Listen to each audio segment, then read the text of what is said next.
19 ऊंट की प्रेरक कहानी। नमस्कार दोस्तों, आपका स्वागत है हमारे खास पॉडकास्ट में, जहां कहानियां जीवन के गहरे संदेश लेकर आती हैं। आज मैं आपको सुनाने जा रहा हूं एक ऐसी प्रेरक कहानी जो न केवल रोचक है बल्कि सोचने पर मजबूर कर देती है। ये है 19 ऊंट की कहानी, जो हमें सिखाती है कि मुश्किल से मुश्किल समस्या का समाधान भी बुद्धिमत्ता और धैर्य से किया जा सकता है। तो चलिए शुरुआत करते हैं। बहुत समय पहले की बात है। एक गांव में 3 भाई रहते थे। उनके पिता एक धनी व्यक्ति थे जिनके पास 19 ऊंट थे। जब पिता की मृत्यु हुई तो उन्होंने अपनी वसीयत में अपने ऊंटों को तीनों भाइयों में बांटने की बात लिखी।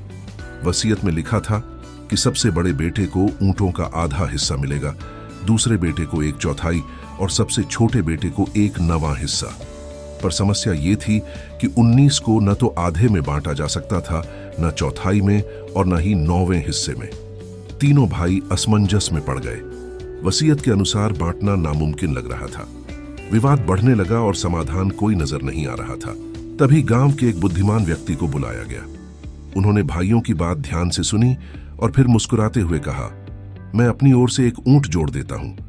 अब तुम्हारे पास कुल 20 ऊंट हो गए हैं। चलो अब वसीयत के अनुसार ऊंटों को बांटते हैं। सबसे बड़े बेटे को आधा हिस्सा मिला, यानी 20 का आधा 10 ऊंट।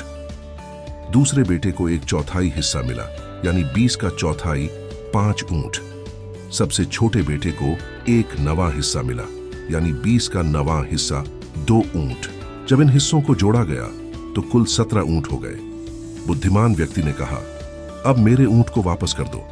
तुम्हारे 19 ऊंट वैसे ही हैं जैसे थे और वसीयत के अनुसार बंटवारा भी हो गया। तीनों भाई यह देखकर हैरान रह गए और उन्होंने उस व्यक्ति को धन्यवाद दिया।